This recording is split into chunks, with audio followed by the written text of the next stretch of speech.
Hello, February. Happy February. BOOcast number 9, February the, 6th, 7th? 6th I lose track of the days these days. How are you all? Thank you for joining us. Thanks for being here on the start of the new year. Well, a little bit on from the start of the new year. It feels like a long time since our January show, but yeah.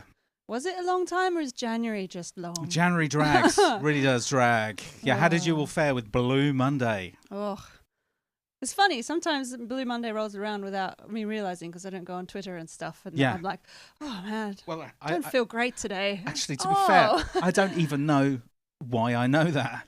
Yeah. It's just one of those things, isn't it? It's a new thing. It's recent. We have a friend that wears blue on Mondays to work, don't we? Yes, we do. All his clothes are dictated by song titles from the 90s? Yeah, there's probably a word for that kind of behaviour. But so yes. Well, it's nice to be organised. It's nice to not have to think about clothes. So. Yeah, that's true. I mean, yes. Charlotte dress up like Charlie Brown or any cartoon character. I'm going to jump right in with a question that we missed out from a couple of episodes ago. What's your favourite Volker? It's a bit aggressive. What's your favourite Volker? Oh, hold on. I'm not answering that. Favourite Volker? I don't know. They're all pretty cool. I like, personally, the keys, but then I'm a melodicist. I like melodies. You're a what? Melodicist.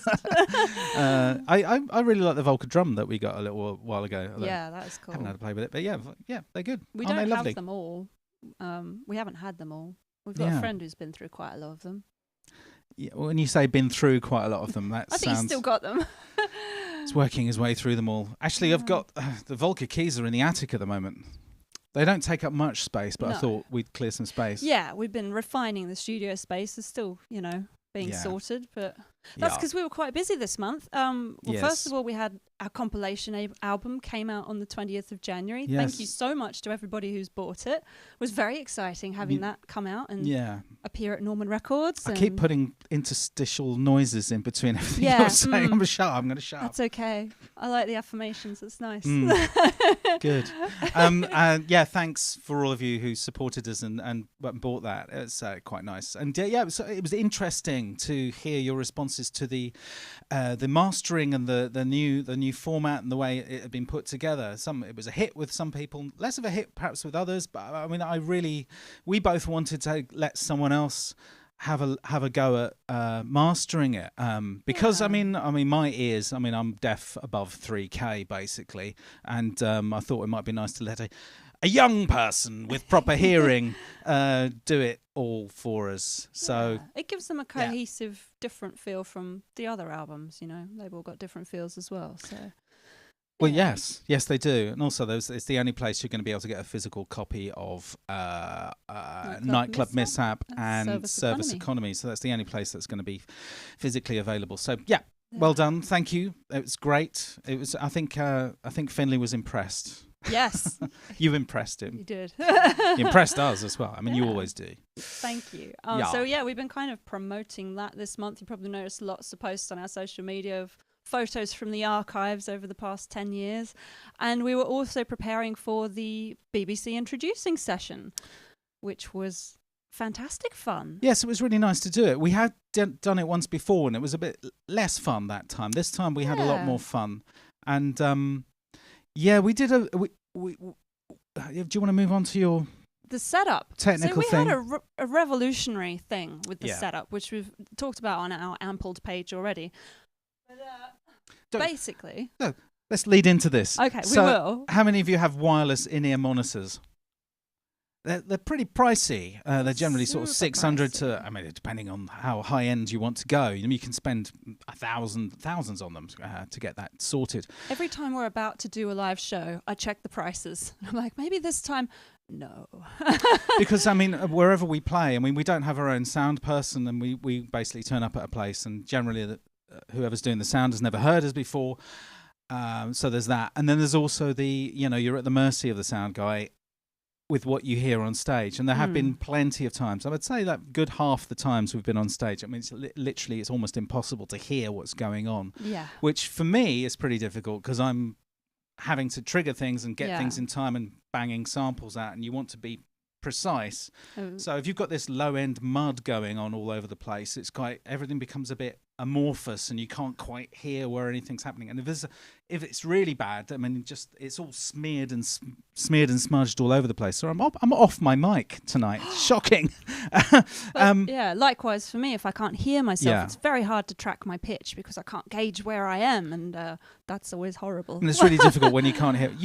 I mean, you guys, you've done this. Yeah, you guys understand sound. But so anyway. We've had a dream of having in-ears for a while. We've been warned off it quite a bit by various people saying, well, it removes the atmosphere, you need this, you need that. And the whole idea is you need a couple of mics on stage to pick up what's going on so you get the vibe of the place. I mean, that's all very good. But the fact is, at the BBC, the vibe is basically like you're playing in an office. Zero vibe. It's like, beige furniture. They had a rainbow-coloured light this time, which was a really nice touch. Yes. They gave us a rainbow-coloured light. And there weren't shelves full of DVDs all around us like the first time. Yeah, the first time we were literally playing in the BBC shop. Yeah, it's more of a stage feel now. It's quite nice. Surrounded by Vicar of Dibley DVDs, I seem to remember. Anyway, on to the revolutionary thing. Sorry. Yes. I don't know how we even came across it, but I'll it was a guy on YouTube. There's a couple of people. Have we got it there? Yeah. Scott Uhl. Scott Uhl.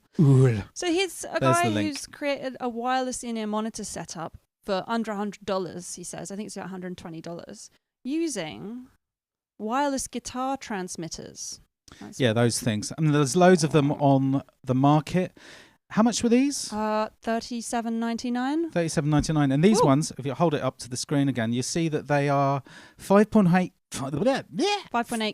5.8 gigahertz, which means they don't interfere with a Wi-Fi signal that you might find yourself in a room with. So they're a bit higher frequency, and also they claim to be 48 kilohertz. Is that right? Yeah, I think so. I mean, high-ish quality. So basically, to use these, I had to get ourselves each a little mixer. This is the smallest mixer we could find. We used to use the mini mixer, but that is not available anymore. It's and not you can't buy it. So this we used. What was that, 50 quid? Yeah, I think this was 50 quid. Pretty good. And then basically, we plugged transmitter into there. Receiver sits on my hip pocket. Behringer alert. Yeah. Beep, beep, Behringer alert. So the receiver we plugged into the P2 power play as a headphone amp. Yeah. So I can control the volume in my ears. So this is basically an entire and some actual IEMs. I got these because these were recommended by Adam Neely recently on his YouTube channel, and his whole jazz band were like, "Yeah, these are great." And are we going to stick the links in for all of these, or is it? I don't have links for all of them actually. I thought we'd just show them and you can hold them find to the screen. M6 Pros, and they're good, right? They're fine. They absolutely did the job. So these, see these boxes rotating in space. Look at the other ones up. Whoa. Product. That's actually 120 quid. I think it was 50, $37.99, $37.99, and that was probably 50, closer to 200, I think. Really? Yeah, but still. Okay. Amazing. Not 600. I mean, it works. This is the thing. It's quite incredible to for you to be able to, like, my God, I can hear myself. And plus, I've got a set myself, but I'm not wireless because I'm chained behind the keyboards like the little slave boy I am. But also, we didn't need a big sort of rack mount unit to handle the mixers and stuff because it's just the two of us and we've got our own mixers each. And the beautiful thing is we've got our own mixers. We can mix our own in-ear mix. Yeah. And it worked really well. It was amazing. Really good. What was really incredible about it, which I really liked, was it brought all the joy and experience of the practice space to the gig. Like there were just no surprises, no horrible surprises where you can't hear or something's not working or there's too much feedback and you're just going, please, you just want to communicate the music. And it was just like, oh, this is just like in the studio. I can hear everything to be able to hear everything was surprisingly amazing. It's incredible. So we put the link in for that guy's YouTube channel, and we thank him. What was his name? Scott Uhl. Thank you, Scott, because it really, I mean, very skeptical. This might work, it might not. Let's give it a go. Actually, it sounds great. It works really well. And it remains to be seen, like when we do a gig in a venue, if we feel separated from the crowd, but we can put a room mic in if that's a problem. Or just throw ourselves bodily into the crowd. That would be nice. Yes. And sadly, we haven't managed to sort out any shows yet, which is rather it was frustrating. A bit last minute, to be honest. At the end of December, we kind of chased some venues, and then they were all about to break for Christmas. So there's a question from Orcspin: is it a stereo or mono mix with those wireless? It's mono. It's mono. It is mono. So you have to click the little Behringer headphone mic amp thing has a switch for mono or stereo. Yeah, because the transmitters. It's a. We get one out of the box. It's designed for a guitar, an electric guitar. So you plug it one end into your guitar, the transmitter into your guitar, the receiver into your amp, and it sends that mono guitar signal over there.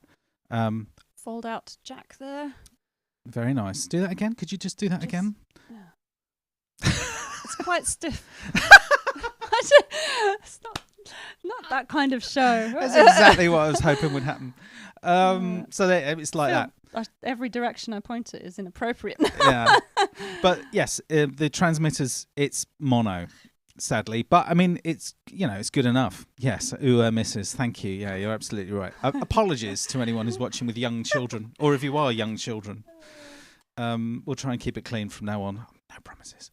That was really fun. And the guy who does the sound for the BBC, usually he offered to record with his son. They run a sort of video company, and they normally charge for recording shows, but he very kindly recorded our interview with the host Melita Dennett and one of our songs for free, no charge, just out of the goodness of his heart. Anyway, we put this up on our Ampled page, and more news about Ampled later on, by the way. We've got stuff to talk about with Ampled later on, but this was originally up just for Ampled supporters, but we're going to let all of you have a look at it now. So this is the video of our interview with the BBC's Melita Dennett. Are you ready?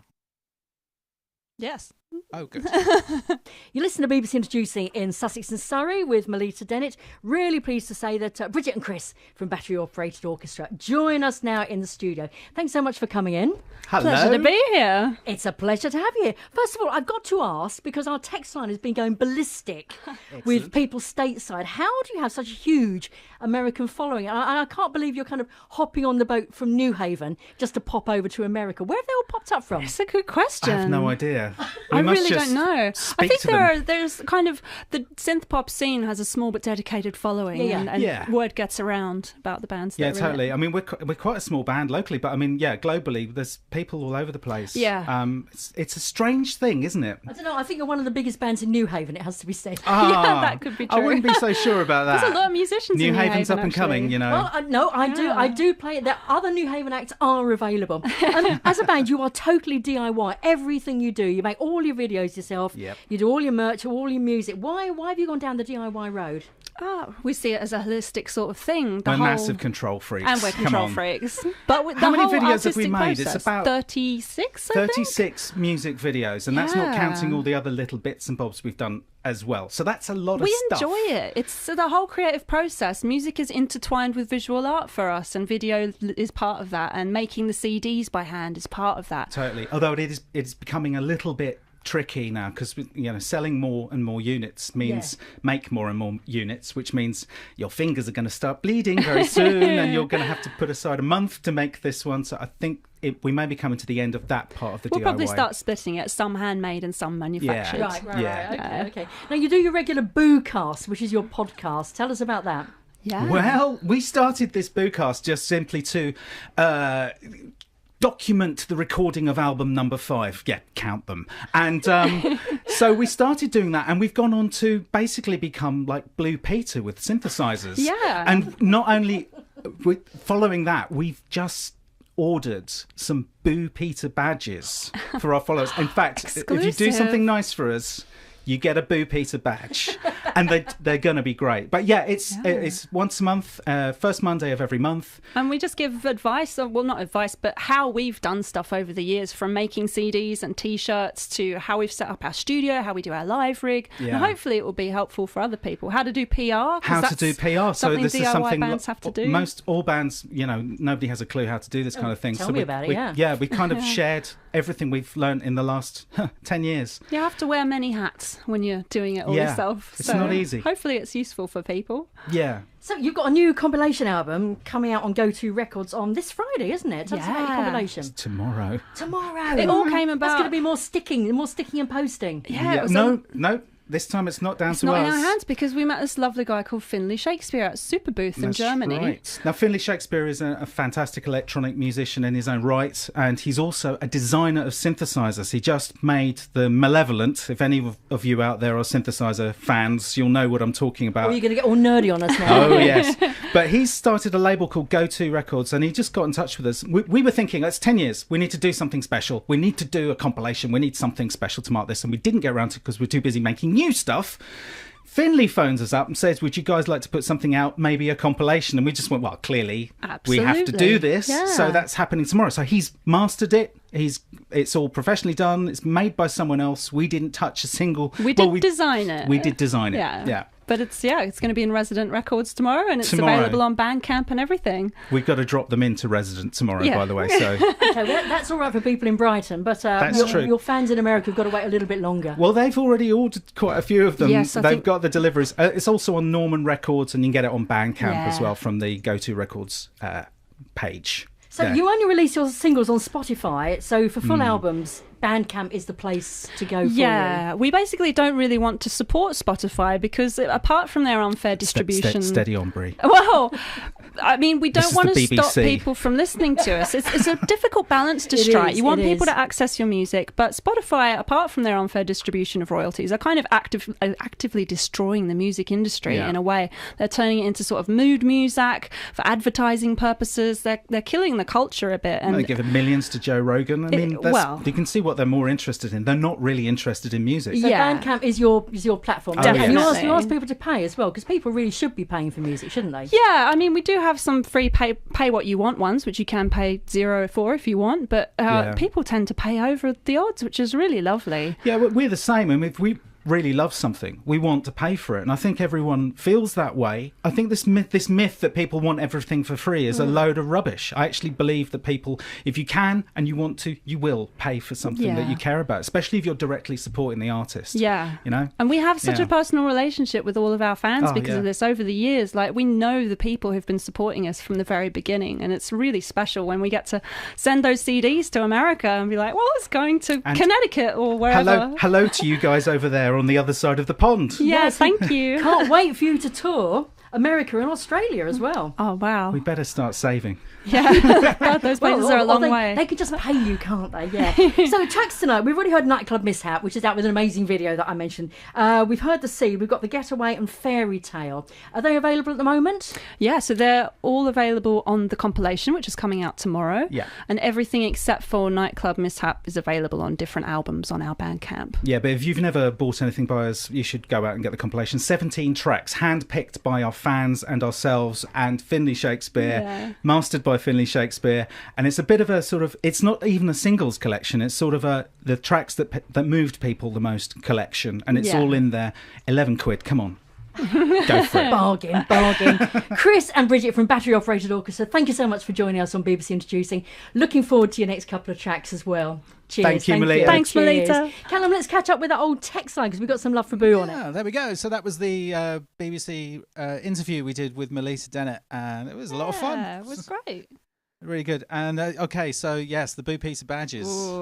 He dropped that bombshell without consulting anyone first. Consult anyone. So we have. We've ordered them. They've been designed. They're ordered. They're going to take. They're going to take a while. An to come age to us. to I come. think the soonest I could get was like around a 2-month estimate. But we do have good news for our Ample subscribers. Yes, we do. So don't get too excited. But yes, it might be a while, but that's going to happen. So yeah. To clarify, something's going to happen. Each of our Ample supporters will get a BOOpeter badge. You're getting a BOOpeter default, badge for being a supporter on Ampled. So we're thank you champions very much. of Boo. And as I said, we do have news about Ampled coming up. So for those of you who are having trouble getting through, don't worry, we'll sort something out somehow. Ed Francie mentioned that the shipping on the compilation album is going slowly overseas. This is because of the hack. The Royal Mail was hacked. I was in the post office today to send something to New Zealand. So I've got to send these to New Zealand. Yeah, no, you're not. It's been weeks. There's an ongoing event. An ongoing event. I was there. That sounds so sinister. And I was then, the lady then proceeded to tell me that I could post it from home. And I said, well, why can't I post it from here? So we went online and did it from home. So I have no idea what's going on. I think things are starting to work again, just not in post offices. And of course, New Zealand's got those floods happening at the moment. There's a state of emergency going on, and everything's delays there. Just images of loads of posts or CDs floating upriver somewhere. Yeah. So Peter Mason says, I feel that as a Boo fan named Peter, it'd look really good pinned to my salaryman suit. That is great. It would work as well. People would. Yeah. Well, Peter, it depends. I did say before in the BBC interview, if you do something nice for us, you'll get one. Well, he did lend us the cue cord. Oh, yeah. We didn't use it, though. But okay. Yes, I think you probably deserve one. It was very welcome to hear you guys all going, please come to the USA, please play in Scotland, please play in all these amazing places, which we would love to do. But logistically, it's quite difficult. So, we'll keep trying to focus on getting some gigs organised close to home at first. Absolutely. And speaking of gigs and things that are coming up, so we've got, first of all, I was talking to Andy McCreath from Sonic State earlier on. And he wanted to share with me this photograph. So I'll just do this.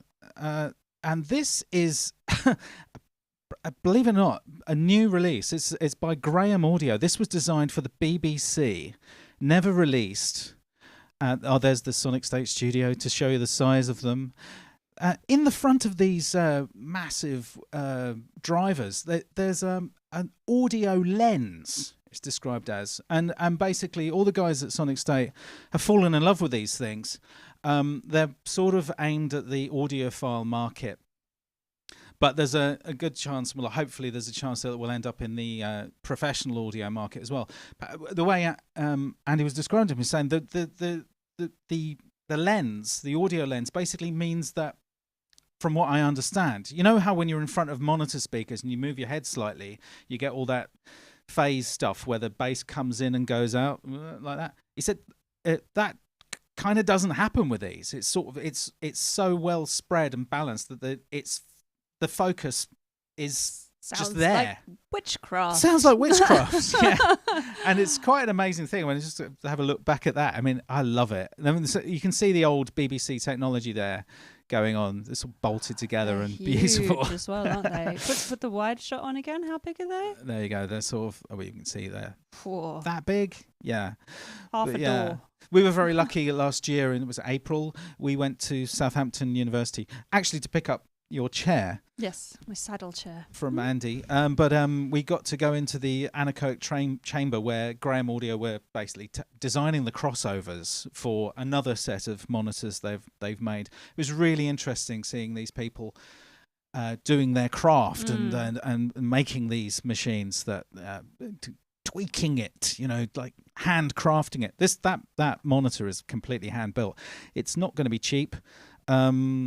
I think it's still exciting nonetheless. Yeah. The pinnacle of this sort of design. But it's always very nice to see. I mean, that's a classic old design coming back. Yeah.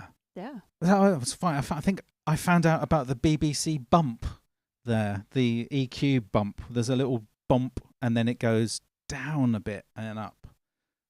Is that? It's a BBC bump. It's a special audio profile they have in their speakers. Am I talking rubbish? Yeah, I may be talking rubbish. The BBC bump. Oh, it's got the B. It just makes making up. Have you heard of this? No. I think I might have dreamt it. I don't know. But it's it's a sort of. It makes you sound. This is the BBC. That kind of creamy, lots of deep but no mud, and lots of, lushness.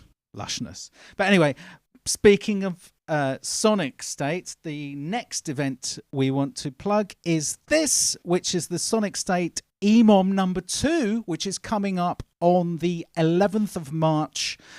And it's going to run between 7 in the evening till very late, relatively late, 11:30 p.m. Charlie's Bar in Bath. If you can make it, it's going to be great. We couldn't make it last time because there was a train strike at the time, but this time we're definitely going, assuming there's Pending train information. Yeah, depending on how far down the Soviet route we all go. But yeah. Having said that, we do thoroughly support the train workers in there. Absolutely. I mean, totally. They should keep striking as much as they need to, however inconvenient completely. it is. I didn't want to go down that road. For them. But so headlining is Maths. So that's going to be pretty bloody brilliant.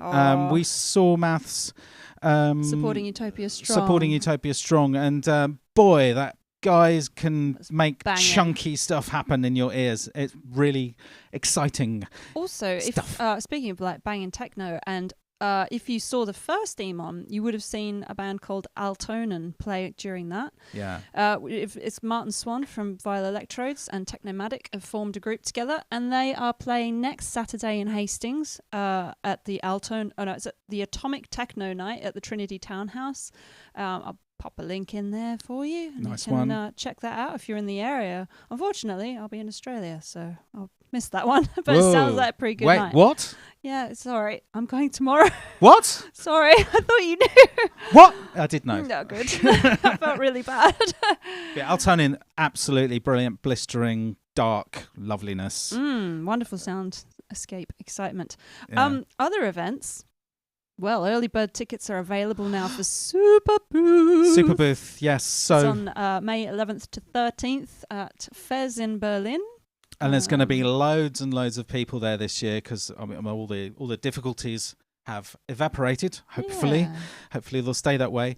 But I mean, last year because of the COVID restrictions, Super Booth spread out into the fields and they occupied parts of the forest around the Fez complex.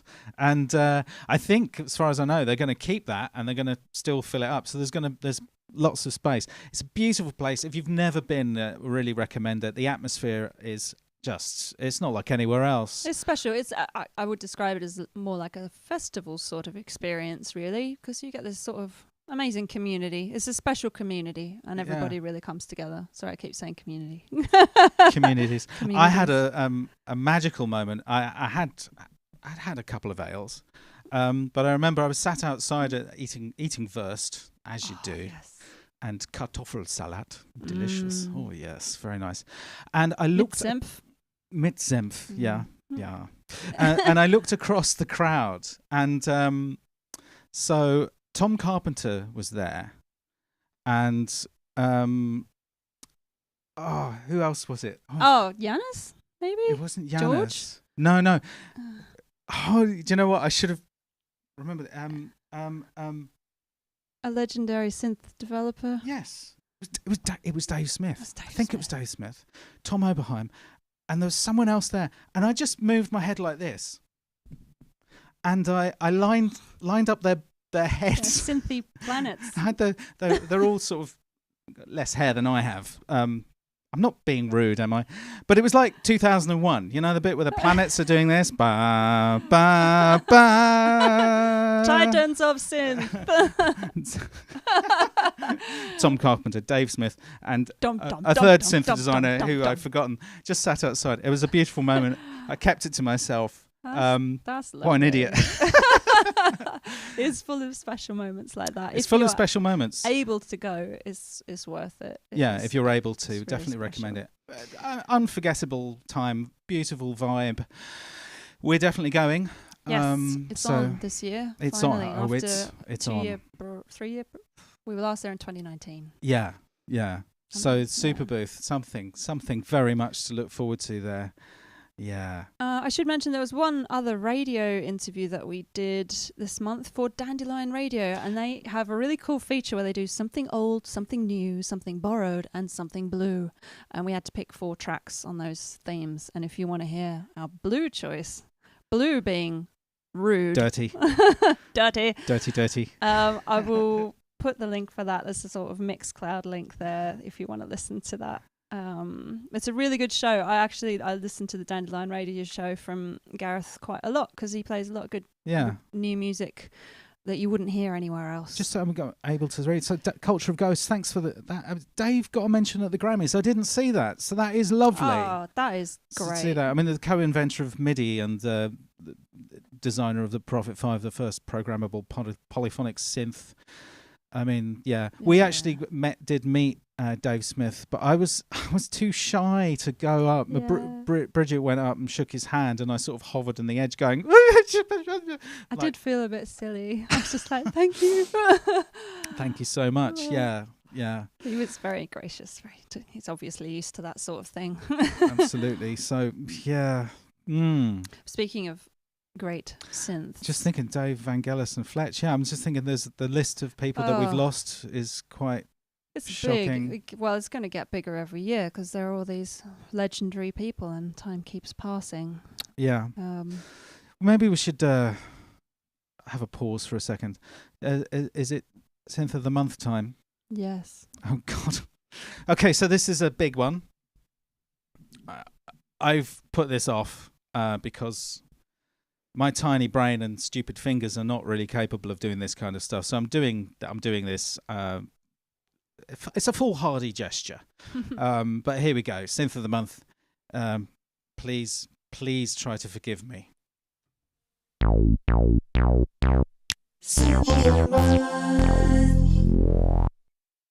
The BOOcast Synth of the Month is... Oh, mama. It's the Moog Minimoog Moog.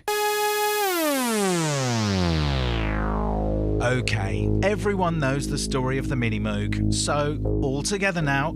Through the 60s, Bob Moog was designing and building large modular synths, but due to their huge price and size, they were only really affordable to successful artists and universities, and the market for these mammoth beasts was beginning to dry up near the end of the 60s. Enter Moog engineer Bill Hemsath, who, in his spare time, decided to connect up a handful of modules, put them in a box, and bolt it to a keyboard, the first time anyone had thought of this. Moog thought the idea was pretty cool, but didn't initially believe it would fly. By early 1970, the company began to lose money, and while Bob was away, the engineers developed the Model D Minimoog, and when he returned, after giving them all a swift telling off for being so naughty, Bob authorized its production.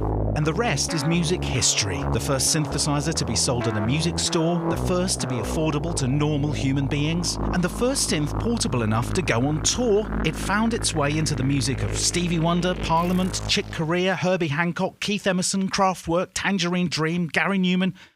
You know, everyone. So what is there to be said about the Minimoog that hasn't been said already, apart from its pronunciation problems? Well, the first thing you notice is it's not mini at all. It's about the size of an average school desk. A school desk that's just completely covered with Bakelite knobs off an old radio. And it's got a sort of old feel to it. And then you come to the sections. So here we have the first part here, controllers. This font is Futura. Now, it's the same font as was used in 2001, Stanley Kubrick's movie. All the titles are the same thing. So there's very much a science fiction thing going on here. I think such a beautiful, clean... Oh, Futura says it all, doesn't it? So on the left, we got the controllers, and there's basic tuning. Let's just give ourselves something basic here. So we have tuning here. So it's not a very wide set of tuning, but it's there. And then we've got the glide control, which we heard earlier. So with this switch here, we switch on the glide.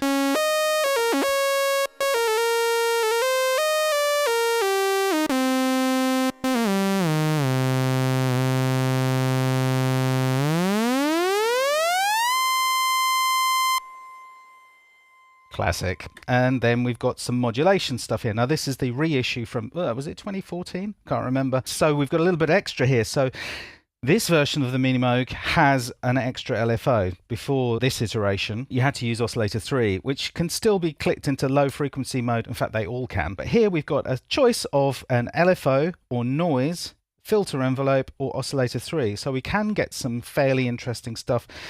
Oscillator modulation is here. You switch it on, or you switch it off. That's it. and the amount is controlled from here. So if we bring in LFO,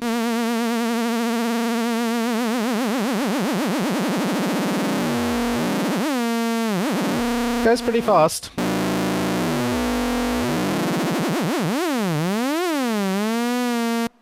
We've got LFO, and we can blend it between whatever's chosen on this side. So we've got LFO chosen on this side, and let's choose oscillator 3 on the other side. So oscillator 3 is set to a square.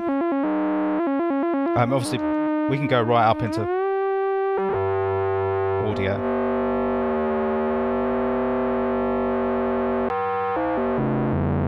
Yeah, a little bit of sort of FM stuff going on there. Put it in low, put it into triangle, and we can have 2.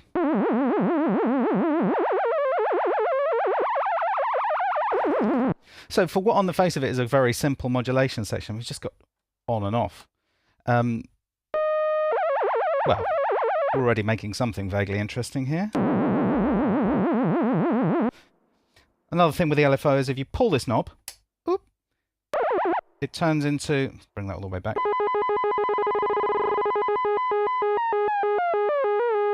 A unipolar square wave. And we bring in the square from here.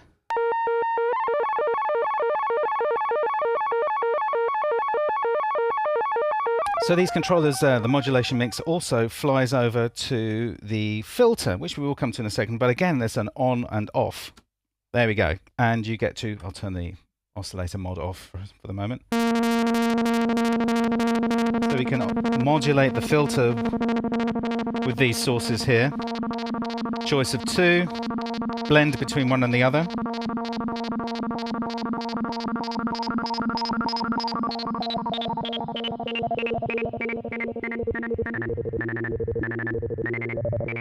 As you can hear, I've still got the oscillator 3 being controlled by the keyboard.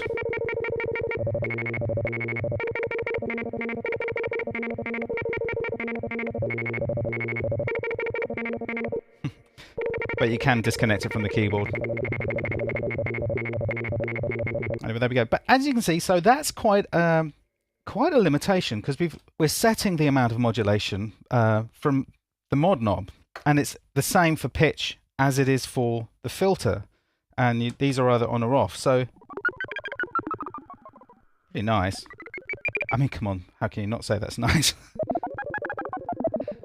So on the face of it, quite a simple sort of setup, you might think, with limitations, but what is there to be said about the Minimoog that hasn't already been said? Let's have a look at the oscillators. Oscillator 1 is the first oscillator we come to. Let's turn them all off. We've got this mixer section here.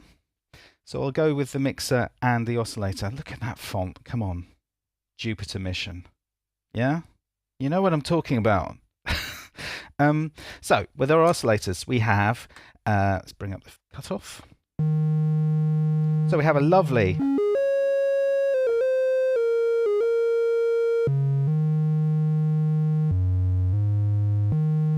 triangle. Bit dirty.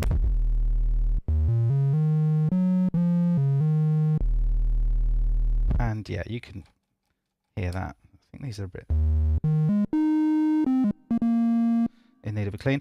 And then we've got this shark tooth waveform, which is a little bit brighter than a triangle.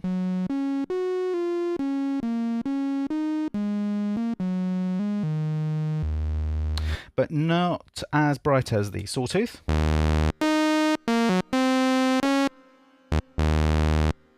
And we've got a square, 50% duty cycle.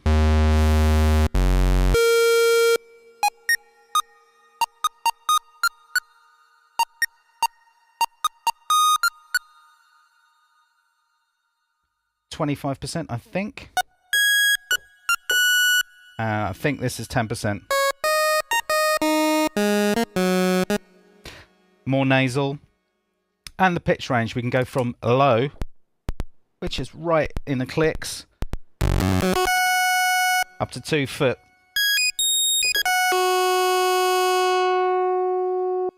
Oscillator 2 is effectively the same as oscillator 1, but it also has a pitch control.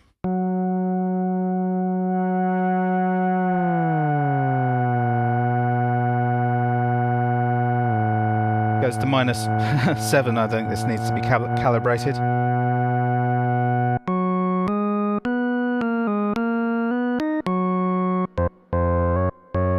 And oscillator 3, slightly different, because on oscillator 3 we don't have the shark's tooth, but we do have a reverse saw. Well, hello, let's bring that back up into there. And this is almost the prototype, the template, the archetype of the 3 oscillator synth. I mean, well, it is the archetype of the 3 oscillator synth, isn't it?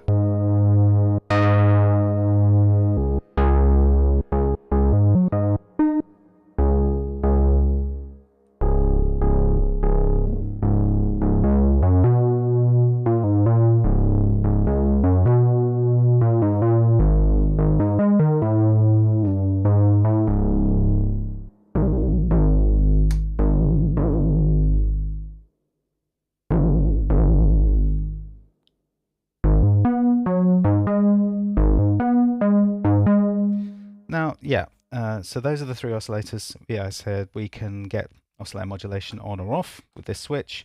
Oscillator 3 keyboard control on or off with this switch. Let's leave it on. They all go down to the clicks, and we've got this lovely filter here. Now, with the external input, so normally you can put something else in, and the old trick was to take the headphones out and plug them into the external input, and you get feedback. But this is normaled inside, so you've got the internal signal being rerouted through this external input volume. Does that make sense? Yes, maybe. And so now we can bring up the feedback, and this rather lovely analog filament bulb tells you you've gone into the overload zone. Isn't that lovely?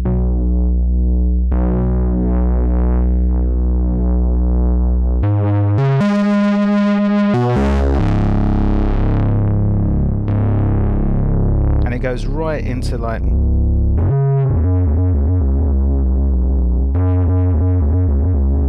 broken land. Pretty good for percussive things, actually.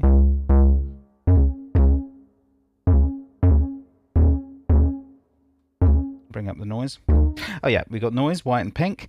Also, the noise you select here comes out here as the modulation source. So you get white or pink noise through the modulation source. Quite different effects come from those. But it does add a bit more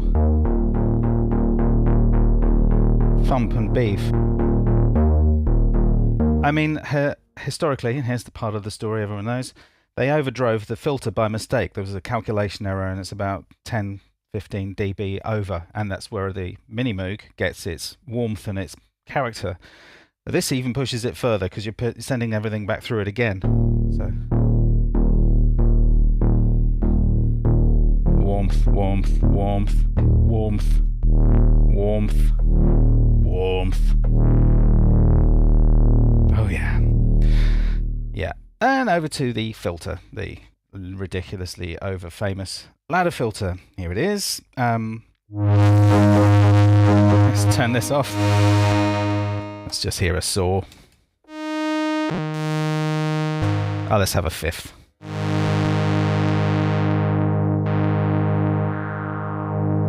So yeah, classic creamy wasp name. As you bring up the emphasis or resonance,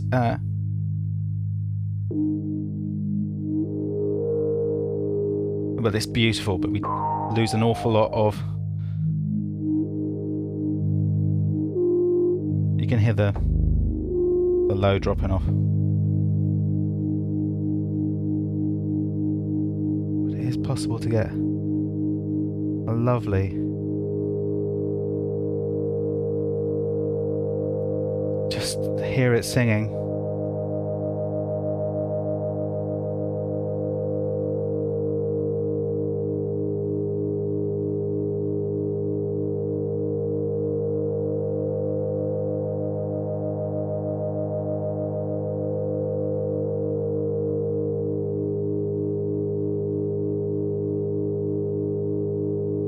Isn't that beautiful? So yes, we have keyboard control over the filter. So if I'll just bring up the... Oh.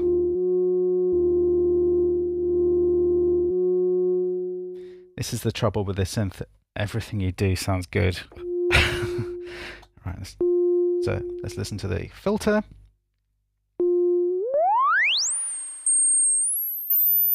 Goes very high. Kind of drops off towards the low frequencies. At least it does on my model. The Odyssey has a bit more bite all the way down lower, but we've got, we're up here. So 1 is what, 25%, 2 is 50%, something like that. 1 and 2 is 100%.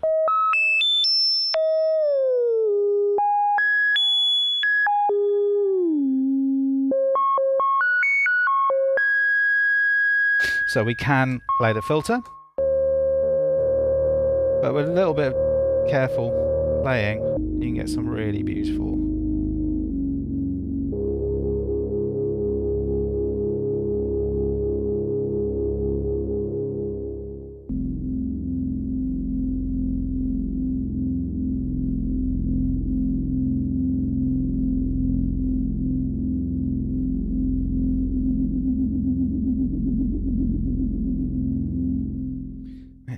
Sounds so well, it can sound so old and warm and lovely, can't it? Kraftwerk used this all the time. I loved Kraftwerk as a child, and it's quite a shocking image to see this super robotic red shirts, black ties, we are machines. And what have they got on stage with them? This old school desk. It's like, I always thought it was a bit incongruent, but yeah, I was an idiot child, so there we go.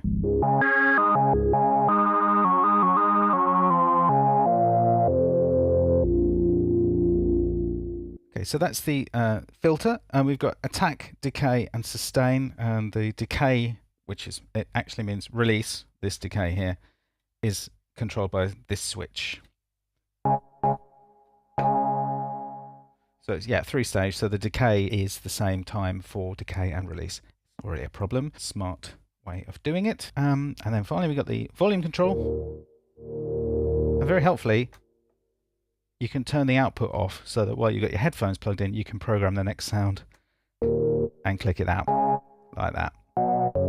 And helpfully, A440, because there's nothing digital in here apart from the fatter keyboard, of course, which is digitally scanning. I've only played one Minimoog in my life, and it's confession time. Oh God, should I even say this? Okay, so when I was 17, my dad was in a band with a guy that worked with Pink Floyd, and he said one Sunday, do you want to go to the boat? So we went to Pink Floyd's studio on the boat, and I'd never seen a Minimoog before, and I just went, oh, look at that, and I started making sounds on it for about half an hour. And then Andy came in at the end of my playing, and he said, have you changed the sounds on that? And I went, yeah. Because they were in the middle of recording an album, and he said, it's very difficult to get exactly the same sound back. And I went, oh. So I may have inadvertently had a programming role on Pink Floyd's album. I can't remember which one it was. You work it out, 1987. So that was the first time I touched one. Second time I touched one was in a couple of shops. Third one is this one. And it's a beautiful synth, and as you can see, it's extremely simple. Well, one of the things it doesn't have is pulse width modulation. Now, there are several ways of getting around this. You can, because of this backwards saw, now let me get this right. You put one of these onto, excuse me, put one of these onto the 10% pulse, and oscillator 3 goes onto the backwards saw, was it?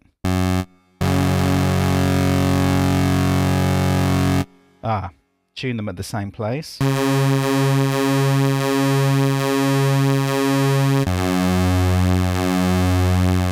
And you get something like that. Also, if you put the forwards saw, or the ramp, and the other one on saw, and play with the tuning,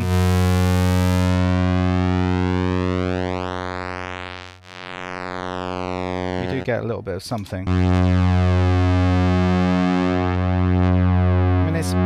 It's almost bringing a sub down.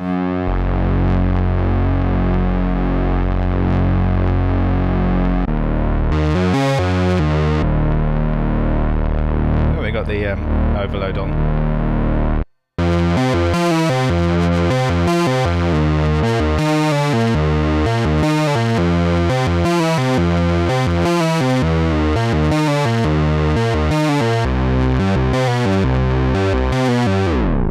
So yeah, I mean, it's one of those synths, isn't it? It depends who you are. Who you are makes a difference to the sounds you make on it. It's one of those things. It's simple.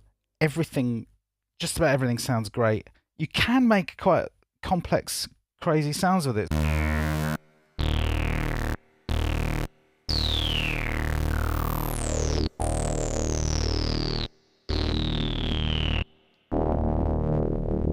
Such different effects with the different waveforms when you're using 3 as a modulator as well.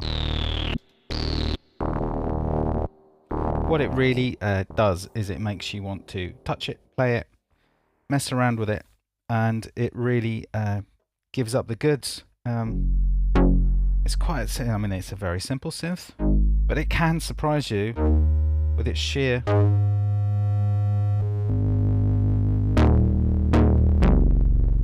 propensity to spew forth fantastic sounds.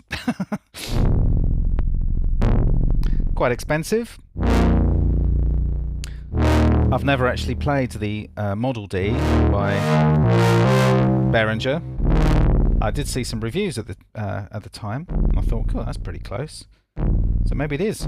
Do any of you have Model Ds out there? Get some percussion sounds out of it, I mean. Just mucking with this tuning. Go between harmonic and enharmonic.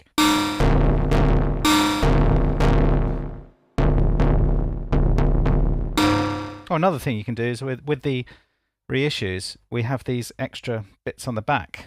It's a bit dirty. Oh, you can't quite see down here because it's too close.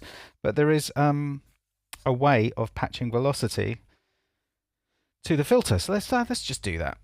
So I'll patch the velocity to the filter control. So there we go. So now we've got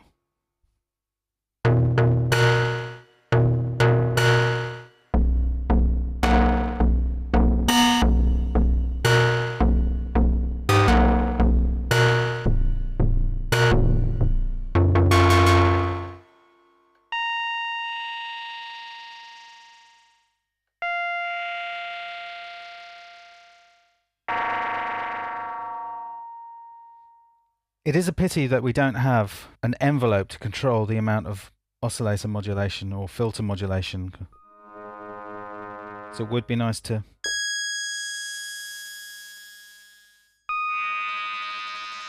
have that happen by itself. Whoa. You know me, I love these kinds of things.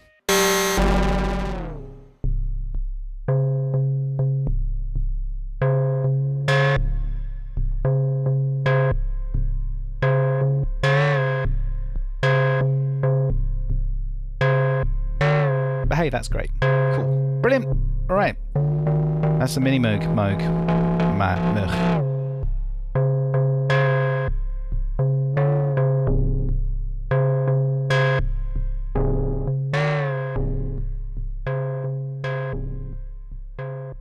Yeah.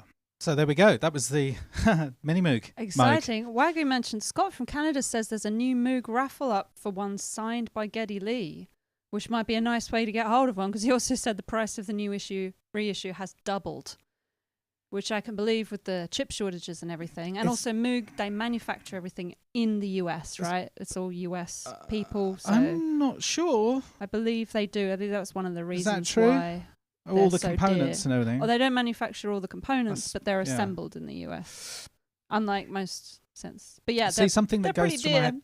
We're very lucky to have one. It's we went to sort out our insurance for the house and everything in it recently, and we were shocked because the reissues were 3,200 when we got it. Yeah. It's now it was valued. Expected to be valued at something like 5,000, which, and the big thing about that is it really bothers me because clearly a lot of these instruments, these big ticket purchases, are going up in value. And I think, well, I hope not, but I'm pretty sure a fairly sizable proportion of the people that buy these are buying them for investing. Yeah. And probably never even touching the things. I hope that's not true. That's what went through my head. Yeah. When I was, discovered what it is. I wonder how big the synth investment market is, because there are so many that are worth so much now, and there is surely a market for that. And it's a shame because it basically puts them out of commission for everyone else. I just remembered something. Yeah, I thought you were lost in a moment there. Okay, so I can't remember who said this, but it's a friend of ours, a friend of a friend. It's one of those stories. Is this rumor and gossip? Is this hearsay? Yeah, he's a musician, but he got a job to work on this guy who owned a mega yacht. And on this guy's mega yacht was a studio fully kitted out with every piece of equipment you could possibly want. And his job was just to basically be there, making sure it was ready for him whenever he felt like it. And I hasten to add, this guy wasn't a musician, this billionaire. And one day the billionaire guy said, "Oh, we've got someone coming in to help with the music today." And he went, "Great, fantastic." And the guy came in, and who was it? It was Vangelis. Wow. I don't know honestly don't know what to think about that kind of ostentatious, behavior. It sort of makes my brain hurt. Yeah, it's like very big numbers. It's very hard to actually compute. I mean, don't get me wrong. If any of you out there have yachts, I'm very happy for you, and I would very much like to be on board your yacht at some stage. Yes. You can have us on call on your yacht. Yeah, but just sure, email us. the price of the new reissue, and this is another thing as well. The fact that they had them reissued, then they deleted them, and then they reissued them. And they claimed that they'd run out of components. I'm sure they did. They have to use some specific. I don't want to be mean about Moog as a company. Of course I don't. I mean, certainly, I don't want to Bob Moog. What a lovely guy. But I mean, very lucky. There's some interesting behaviour going on. Speaking of interesting behaviour with companies as well. I mean, yeah, thanks. A lot of you out there were talking about the Boog, the Behringer Model D, and I'm pretty sure it probably sounds almost exactly the same. Andrew Brooks said he settled for the clone. It does work, but he did say during that demo he now has to buy the Minimoog. Yeah, I mean, it is a thing. I mean, it's currently on a stand above the OB6, and I am permanently frightened that it's going to crash. It's within limitations. It's half a kilo within tolerances. But if the Minimoog falls on top of the OB6, I think we're going to lose them both. The Crested said prefers the SH2 myself. Well, yeah, I mean, absolutely. Lovely. I mean, so here's a weird thing: is whenever I want a really solid, deep, powerful bass, the SH1 I go for. One oscillator, that filter, that sub. It really does the trick in a way that the Moog can't. I mean, it's that simple. Never had an SH2. I've always wanted one. But that era of SH synths, the sort of late 70s era, Roland were really. It's an incredible. All of those synths sound amazing. Yeah, they're beautiful. They're absolutely gorgeous. Thomas Young said, "This beast seems as simple as it is versatile." It is. That's the kind of the magic of the Minimoog, I think. How simple and easy it is to sort of navigate, and then you can just really push it into all sorts of uncharted territory if you want. I mean, it's simple. It rewards exploration. Yeah. Well, at the time when it came out, I mean, most people. It was designed, obviously, for people to be able to afford. I mean, it was a lot cheaper than a massive modular system, and also you could just turn it on and play it.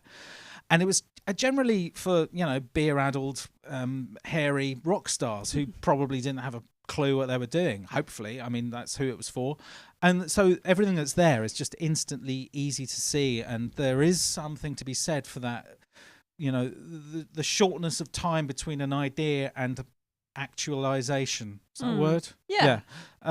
Is really, really important. Yeah. And I think that might be one of the things that makes it so special. It sounds great, and it's got an absolutely. I mean, it just sounds great. Presence. But there is a simplicity to it. That's another thing about the Boog is that it's got those extra patch points on it where you can connect you can wire it up slightly differently. I don't know what they do, but occasionally there are times when you're working on it.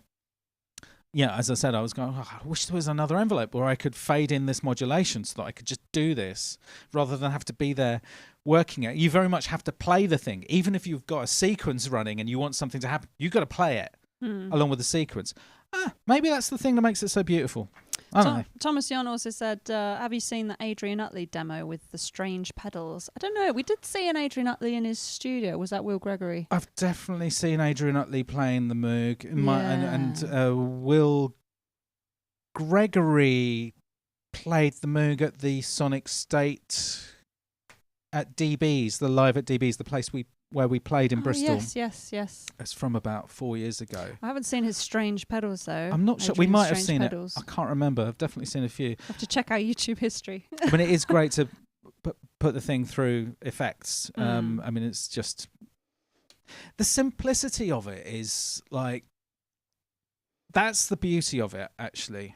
So, Marco De La Rosa said, what is your most expensive synth or music equipment? It's got to be that. It is that, yeah. It was that when we bought it. It's that even more now. Because we couldn't afford one now. Although, I mean, if you say music equipment, if you count the studio itself, we've spent quite a lot on soundproofing it and treating it. That's probably more than the Moog. It's an awful lot of money on little bits of rock wool and fabric. Yeah. Yeah. But yeah, definitely the Moog. What else? Andrew Brooks said he's just bought the album and looking forward to listening to it, the compilation. And Sound Inhaler said, for what it's worth, the compilation sounds really good on Tidal. Yeah. So that's nice. They've got pretty high quality streaming on Tidal, I think. That's good. So they probably used the WAVs on there. Just chucking these. Hey, Cresshead, yes, you got to mention. You got another one. Scuzzer, the Behringer Model D, definitely. Cool. Right, great. Yes. Oh, your band had Cresshead's band had the SH9. I loved the SH9. In fact, I convinced the head of drama at my school when I was about maybe 16. I was in this school play, and he said, "Do you want to buy a synthesizer for the drama department?" I went, "Yes, yes, I do." This drama teacher is legendary. How amazing is that? I think. Yeah, there are other stories about this drama teacher as well. But okay. Actually, more to the point, the music teacher. Let's not go down these dark avenues. He wasn't trying to bribe you with her. I'm not sure what was happening, but whatever. The end result was we got an SH9. Good. And I used it to make massive sound effects. I got an SH9 and a Boss analog delay, so it was like turning up the feedback. Everyone went mad. They loved it. It was coming out this PA in the amp in the theatre. I love the SH9. Again, simple stuff. Oh, Ed says, I've been a Vangelis Jaran fan of that kind of music forever, but I've never jumped in and purchased a synth. I'm quite overwhelmed by the options and not having a shop where I can play them at. It really does help to have somewhere where you can feel them and get a bond with them. Yeah, you've got to get your hands on these things. Maybe you can get to a show. I don't know which state you're in, but there's NobCon, and there are a few shows in the States where you might be able to try some things turn out. up at one of the shows and get your fingers on them. I just think it was Ed, you received what was it from Dances with Ruby? The picture of the studio, Northern Kind. Oh, yes, on Twitter. Just going to identify all the synths. Did you say identify all the picture? synths? I can't share it, but I'm just wondering, how did you do there, Ed? I think you did pretty well. So I did very poorly. It was a long list of spot the synth here. If it was in colour, it would have been better, right? Okay. Right. So yeah, the album sounds good on Tidal. That's good to hear. Thanks for the feedback. Tom's Jon said, did you tell Tom Carpenter about your fuse box at Superbooth? Actually, Tom sold us our fuse box. He did. We might have met him before Superbooth, but we did. We hung out with him quite a lot at Superbooth. We met him. So Simon Forsyth, you're here, Simon, aren't you? Yeah, he's I think there. I saw you. Hello, Simon. He's in the chat. We did the Synthesia show with Nick. Right. Nick Bat was playing there. It was the first time we ever met Nick, which was lovely. And Tom was there. That we met him there, and then we met him in Berlin, and we did. Got on like a house on fire. Yeah, he's a lovely dude. Once again, bratwurst and beer. Yeah. Wagyu said, out of interest, talking about gigs and tours and stuff, Ozzy Osbourne has retired from touring this week. I heard it's because he's having he's got health problems. Oh, I mean, he must be getting on now. It's really unfortunate. Yeah, he's had to cancel the shows. He just said, I just can't do it anymore. No, and if you can't do it, then you can't do it. Well, the fact is, the fact he had been doing it for that long is quite, it's a little dedicated. I think the Stones are releasing another album as well, I heard. What on earth? Rolling Stones. Those Stones. Wow. Not the Stone Roses. No, the Stone Roses aren't. And one last big question. Stefan last, do you have a rough date for the new album release? We have to be a bit straight with you on the album. We do have a few tracks that we're pretty happy with, but it's not album shape ready, and we're kind of at the moment going through a period of chucking stuff out, which does happen when we choose some that we like. It's like, oh, these don't fit with us anymore, and then there's usually a period where we just start making new stuff. So it's still very much the melange. And to be perfectly frank with you, we've spent quite a lot of time preparing all the stuff we do every month for BOOcast as well, so that has taken a little bit from our time, and I think it's taken us a while to get the balance right. Which is ironic, because this was supposed to be following us recording the album, and that's become... We need to sort of transition into that, because we've just been completely focused on sure you can appreciate that stuff ready every month for the show. It's great. We've got a few more what's the word, people that follow you on YouTube. Prometheus pointed out it's really nice to see your subscriber count going up. It's amazing. It's really nice to have more people switching on. So it's our turn now to actually bring I just hope people appreciate. I mean, I'm sure you do appreciate it. It's quite a lot of work to do this kind of thing. We originally were going to do this once a week, and then a very good friend of ours, Blanca, said, guys, that's going to kill you. Yeah. She's absolutely right. It would have killed us. But no, we... okay, so the life of the studio is coming to the fore now. We've finally started setting things up. We've arranged things in a position where it's going to be like ready to go. And we started playing on things, which is nice as well. Yeah, things weren't plugged in. Yeah, and we've started getting rid of stuff which isn't working, which is just as important as starting on new stuff. It's like you've got that feng shui thing, but you've got to clear you have to have space on your bookcase before you can put new books in there. I think we've got 3 tracks, which I love and I'm really happy with, and I really want to share them with you. And I just think we need another 7. But we do have at least 7 other demos, but we're kind of... Oh, we've got 107. They're in various states. We've got 107 demos. Well, I said at least. There's lots. And we need to... work on those, whittle them down, give them what they need. They all just need a bit more time, and we haven't been able to give tons of time this month because we were just preparing to play a gig. Yeah, but it is happening. Anyway, look, as we promised, we were going to talk about Ampled. Ampled. Here's the stuff on Ampled. So... you look angry. I'm not angry. I'm just disappointed. Isn't that the worst? Don't you love it when that's the way it is? I am though. So we've been chatting to them about the issue that a couple of people haven't been able to join us because the card system isn't working. This is because of secure card authentication, a new type of security which was not built into their Stripe payment system. So the programmer is having to rewrite the code to make it work. He doesn't have an ETA on this. And then we got an email recently saying there's another issue with payments not going out to people properly. Could be the same issue, but they don't know. We don't know. Again, they said it's a priority for them, obviously, because it affects everybody. But we don't have an ETA. So we... The way it stands right now is we're currently saying, look, stay there. If you want to join.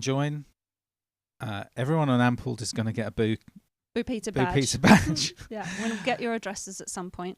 I'm sure you understand. It's like when we're putting our trust in these people. We want to support them because they're independent. Small. They're funded by artists, and recently Bandcamp was bought by Tencent, which puts Bandcamp's future in jeopardy a little bit because that is they're now profit motivated, not musician And motivated. you heard what we think about Spotify earlier in our BBC you interview. did. But the So point we is really want to support them. we want to support them, but there is a nagging doubt in the back of our mind, which is if they can't deal with this, is it conceivable that they'll lose all our content at some stage? Also, we just don't 'cause there's like a the lot fact that Yeah. you guys can't. Some of you haven't been able to join us yet, and you're having to wait. Although a couple of you kindly have said, "Don't mind how long it takes." You shouldn't have to wait. So, I mean, with any luck, all the stuff will still be there when they finally sort this out. And if they sort it out, I'll be really happy for them, and I'll be we're really going to give them glad to stay basically there. a month or two, and if we don't get any updates in a month or two, what we'll do is set up the subscription service on Bandcamp as well. And migrate everything we'll copy over to all there. of the posts over, so you won't miss out on anything. And then, when you're ready, you can just drop off Ampled and move there. But we really want to make that a last resort because we do believe in what these guys are doing. Yeah. And we want them to make it work. So that's the thing. So we, it says on our playlist things we should talk about. Plug ampled. So what we've done is the opposite of plug ampled. We've gone ampled. Sort it out, please. Come on now. We're not angry. We're disappointed. Was that it? That's so terrible. Did you ever get that when you were a kid? Oh, yeah, It's the everyone worst. does. It's the best thing. The best thing you can do is disappoint someone. Oh. Anyway, so But yeah, in the meantime, join us there for all the special extra features if you can, if your card will allow you to. There's lots of fun stuff on there. We've got 3 EPs up now, demos. yes, I haven't sorted one out yet for now. I guess with the BOOcast badges, it's probably going to be another month or so before we get them. But if you're on there and you want to email us your address, then we'll log that in a spreadsheet and have them all ready to send out when they come. Yeah, sort that out for us, and yes, we'll do that. Yeah, thank you for your support, guys. It means a lot to us. Anyway, so it's nearly the end of the show. What time is it? It's 8:10. Wow, God, we're on time, sort of. Nearly. I want to say a very, very big thank you to you all for joining us. It's been lovely having you with us. Yeah. And putting up with our dirty carry-on film style jokes. Let's keep it up. Let's see you next month. And to finish tonight. So again, our Ampled supporters have seen this already, but we're just going to share it with you lot. It's the video from our performance at the BBC. The last song we did. Which was Fairy Tale. Now, there is some audio issues because I had a long conversation with the guy who's doing the audio, and he said basically... it was interesting. Well, yeah, it was annoying, actually. So the BBC transmitter has its own special compression rubbish, and it seems that it sort of dips whenever anything over 3 or 4K goes through it. Suddenly the levels drop because it's primarily a spoken word station, which is annoying. But there it is. The audio on this came from his video, though. It came from his video. So no, it still does it. It still does it. It still does it. I think he was taking it out of the. Okay, I don't know. It's less than. It's less bad than it was. In the actual broadcast, though, which if you listen, it's some intense ducking going on. But yeah, so Bridget's off to Australia tomorrow. Yes, I'm off for 2 weeks, so it might be a bit of a quiet month for us, but we'll try and get some stuff happening when we get back. I'm going to be working my bottom off. Yes. So you are. I've got so much to do here. It's not gonna look the same when you come back. Oh. There's a whole bunch of stuff gonna happen. I can't wait. And thank you very much for all your support. And when Bridget comes back, we'll sort you out. And we'll see you in March. March. It's only just 2023, and it's already thinking about March. It's a month away. Time's horrible. It keeps going. It keeps going. Make it stop. All right. It'll be all right. We'll be here in a month anyway. We will. Yes, we will. And I hope everything's all good where you are. Hope to see you guys in a month too. Yes. Have a lovely, peaceful, beautiful, productive, exciting, sunshiny time. Yeah. Cheerio. Thank you. Bye. Bye.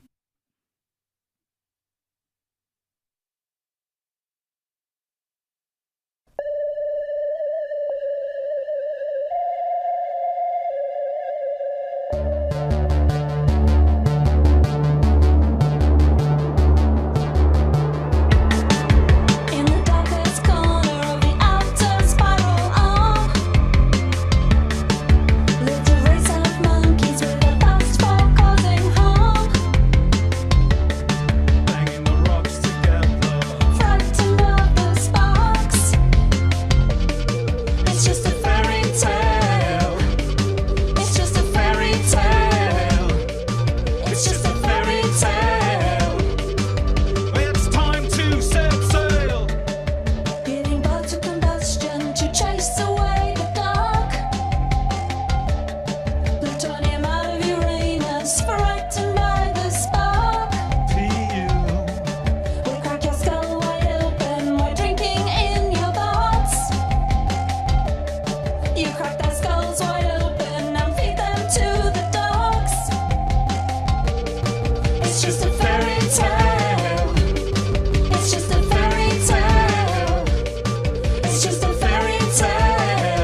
your own